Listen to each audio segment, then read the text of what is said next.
Ahora bien, todo lo que requiere el Evangelio es arrepentimiento y fe. Eso es todo. Nada más. Hice una pausa allí intencionalmente, porque algunos de ustedes se sienten realmente incómodos en este momento. Y se preguntan, bueno, ¿qué pasa con la obediencia? Eso no es lo que exige el Evangelio, es lo que produce el Evangelio. Amén. Sí. Si el Evangelio exigiera obediencia de nuestra parte, eso significaría que podríamos ser obedientes aparte de la persona y la obra de Cristo. Y Jesús murió en vano. El Evangelio produce en nosotros obediencia, obediencia gozosa. Y de nuevo, si confundimos estas cosas, ahí es donde terminamos en legalismo, moralismo y justicia por obras. Y ahí es cuando las buenas noticias realmente no son buenas noticias en absoluto. Todd. Se vuelve una muy pesada carga. Aquí dice, al que no conoció pecado, por nosotros lo hizo pecado. Él no conocía el pecado. ¿No es eso asombroso? ¿No es eso absolutamente? Él no conocía el pecado 000. ¿Te das cuenta de esto? Nunca ha habido un solo momento en tu vida, ni un solo momento en tu vida, que no haya estado manchado por el pecado. Y sin embargo, nunca hubo un momento en su vida manchado por el pecado. Amén. Alguien me preguntó hace mucho, ¿cuál es el mayor pecado que puedes cometer? Y de repente me vino a la cabeza y lo dije. Dije, el mayor pecado es quebrantar el mayor mandamiento. Amar al Señor tu Dios con todo tu corazón, alma, mente y fuerzas. ¿Te das cuenta de que nunca ha habido un solo momento en tu vida en el que hayas amado a Dios como Dios debe ser amado? Incluso sugerir que lo has hecho es prácticamente una blasfemia. Nunca has amado a Dios de la manera en que Dios merece ser amado. Pero no hubo ni un solo momento en la vida del hombre Jesucristo en que Él no amara a Dios como Dios merece ser amado. ¿Crees que Jesús es grandioso? Él es más grande de lo que imaginas. Nunca ha habido un solo momento en tu vida o en la mía en que hayamos hecho lo que hemos hecho total y completamente para la gloria de Dios, ni una sola vez. No hubo ni un solo momento en la vida de Jesucristo, ni un solo instante, ni una fracción de segundo en que Él no diera gloria a Dios. La misma gloria que le es debida. Esto es absolutamente asombroso. Solo al contemplar esta verdad. 1000 doctorados podrían obtenerse a lo largo de toda la eternidad. Solo investigando esta única verdad. Pero ahí está el problema, estudiante. Ahí está tu problema. Vives en la era de la prisa. No pensamos, no meditamos. No nos despertamos a las 2 de la mañana para hacer ninguna especie de vigilia nocturna, invocando el nombre del Señor. Estamos tan ocupados y hay tanto ruido, que ya no tenemos tiempo para pensar en las grandes cosas de Cristo, para descubrir este pozo infinito del tesoro de la sabiduría de Dios. Cristo estaba sin pecado. Plenitud de la deidad. Sí, pero entiende, Él estaba sin pecado. Como hombre, este hombre, Cristo Jesús, caminó en perfecta obediencia a Dios. Y sin embargo, Pablo nos dice que aquel que no conoció pecado, fue hecho pecado por nosotros. ¿Cómo podemos entender este pasaje? Somos un pueblo de labios impuros, y habitamos entre un pueblo de labios impuros. Nuestra estirpe, nuestra familia, bebemos la iniquidad como si fuera agua. No podemos comprender la naturaleza grave del pecado, lo infernal del pecado, la marca vil, degradante y repugnante del pecado. No lo conocemos, y por eso no podemos apreciar el hecho de que este único y santo Hijo de Dios se hizo pecado. Fue hecho pecado por nosotros. Quiero que veas que esta buena noticia es buena por lo que Dios hizo. En el versículo 3, Él nos ha bendecido. En el versículo 4, Él nos escogió. En el versículo 5, nos predestinó. En el versículo 6, nos ha bendecido. En el versículo 8, Él nos ha colmado de bendiciones. Y luego en el versículo 9, Él nos lo dio a conocer. Esto es lo que hizo Dios. Amén. Amén. La buena noticia es buena noticia por lo que Dios ha hecho. La buena noticia es buena noticia porque no nos pidieron que lo hiciéramos. Y la buena noticia es buena noticia porque si nos hubieran pedido hacerlo, no habríamos podido hacerlo. No puedes llegar desde aquí. Por eso es una buena noticia.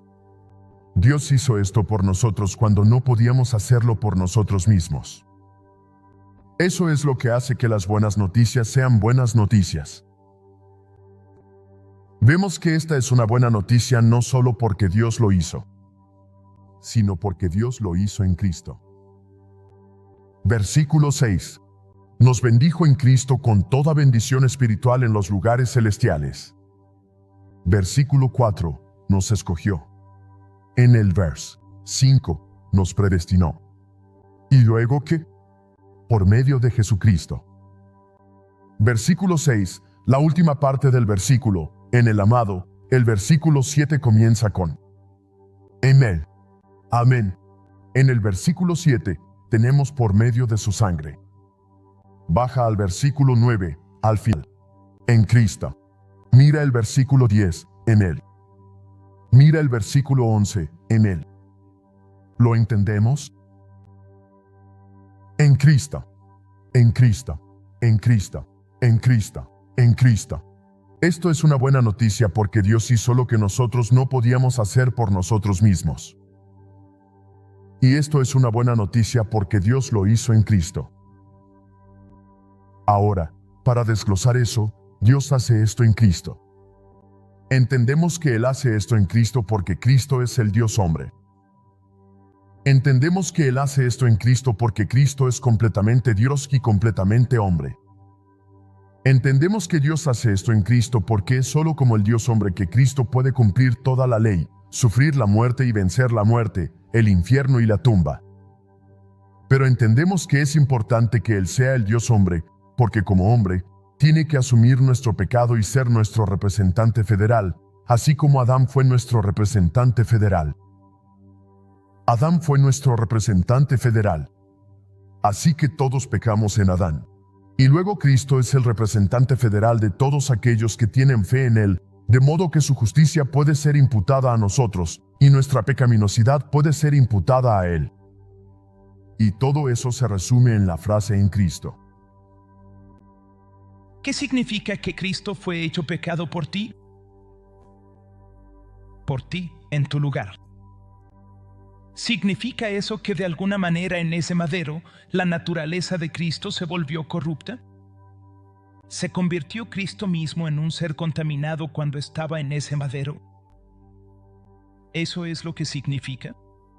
Absolutamente no. Aún en ese madero, Él era el Cordero de Dios sin mancha. El perfecto, hermoso e impecable Hijo de Dios. Entonces, ¿qué significa que Él fue hecho pecado? Bueno, el texto nos lo dice. Él hizo que aquel que no conoció pecado fuera hecho pecado por nosotros, para que nosotros fuésemos hechos justicia de Dios en Él. ¿Qué significa para nosotros ser justificados? ¿Significa que en el momento en que creemos en Jesucristo, somos hechos un ser perfectamente justo? Absolutamente no. Si ese fuera el caso, nunca volveríamos a pecar. ¿Qué significa ser justificado? Significa que somos infundidos con gracia para que vivamos con un nuevo poder y por lo tanto nos justifiquemos a nosotros mismos por nuestras propias obras. Absolutamente no. Entonces, ¿qué significa que fuimos justificados? La justificación es una doctrina legal o forense.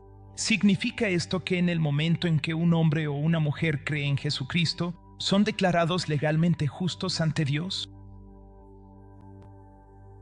Es un término legal que Dios te declaró ante su trono de juicio como justo ante Él. Pero eso no es todo. Cuando eres justificado por creer en Jesucristo, eres declarado justo ante Dios. Y aquí está la palabra importante. Eres tratado. Nunca olvides esta palabra. eres tratado como justo ante Dios. La disposición de Dios hacia ti ha cambiado. Sus obras hacia ti han cambiado. Tu relación con Él ha cambiado. Esta declaración legal produce un trato diferente desde el trono de Dios. Eres tratado como perfecto ante Él, como si todos tus pecados hubieran sido perdonados y olvidados delante de Él.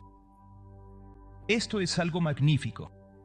Una de las razones por las que en el evangelicalismo contemporáneo moderno, si es que aún se puede usar ese término, una de las razones por las que no hay regocijo en Cristo es porque no se predica mucho sobre el pecado. Si tú y yo conociéramos el alcance de la actitud de las Escrituras respecto al pecado, cuán aborrecible es ante Dios, tú y yo nos regocijaríamos cada vez que se mencionara el hecho de que Cristo murió por nuestros pecados. Estaríamos quebrantados, estaríamos llorando, estaríamos llenos de gozo. Seríamos impulsados a la piedad. No necesitaríamos ninguna otra motivación. Alguien me preguntó una vez, ¿por qué predicas tanto sobre el pecado? Y yo respondí, es porque quiero que amen a Dios. Porque aquel a quien se le ha perdonado mucho, ama mucho. Entonces, ¿qué significa que Cristo fue hecho pecado? Nuestro pecado, el pecado de su pueblo, le fue imputado a Él. Le fue imputado a Él. Fue puesto sobre Él. Ahora, aquí viene de nuevo la palabra importante. Y fue tratado como el culpable ante el tribunal de juicio de Dios. Ahora bien, aquí nuevamente hay toda una vida de predicación que el Hijo Eterno de Dios vivió en esta magnífica, indescriptible, incomprensible relación con el Padre a lo largo de toda la eternidad. Ahora, en este momento, este Cordero impecable, sin mancha, toda tu inmundicia, todo tu odio hacia Dios, todo aquello que haría que toda la creación se levantara para condenarte y aplaudiera con alegría cuando dieras tu primer paso al infierno. Todo eso es puesto sobre Cristo.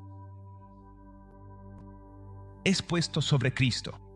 Y el Padre lo trata como debería ser tratado, el peso completo de nosotros. En Él tenemos redención por su sangre, el perdón de nuestras transgresiones según las riquezas de su gracia. Eso sería la justificación. Luego baja, comenzando en el versículo 11. En Él también obtuvimos una herencia, predestinados conforme al propósito de aquel que hace todas las cosas según el designio de su voluntad, para que nosotros, los que primero esperábamos en Cristo, seamos para alabanza de su gloria. En Él también vosotros, habiendo oído la palabra de verdad, el evangelio de vuestra salvación, y habiendo creído, fuisteis sellados con el Espíritu Santo de la promesa, que es las arras de nuestra herencia hasta la redención de la posesión adquirida, para alabanza de su gloria. Hay glorificación. Hay glorificación. Así lo hizo Dios. Amén. Amén. La buena noticia es buena porque Dios lo hizo. Él lo hizo en nuestro nombre. La buena noticia es buena noticia porque Dios lo hizo en Cristo, que es la única manera en que podía hacerse. Nuestro pecado tenía que ser pagado, tenía que ser tratado, pero tenía que ser tratado por un representante nuestro. Así que tenía que haber un Dios hombre para tratar con nuestro pecado. Así que es una buena noticia. En tercer lugar, la buena noticia es buena noticia porque Dios la ha resuelto completamente. En otras palabras, Dios no escucha, te encontraré a mitad de camino. Amén, ¿alguien?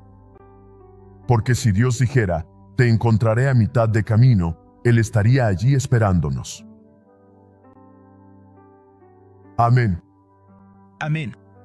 Eso simplemente no va a suceder. ¿Qué? Dios ni siquiera dice, yo haré la mayor parte del camino. No, eso no es así como sucede, ¿verdad? La vieja ilustración que usamos, ya sabes, me encanta esa vieja ilustración. Y cuando digo que me encanta, quiero decir que la odio.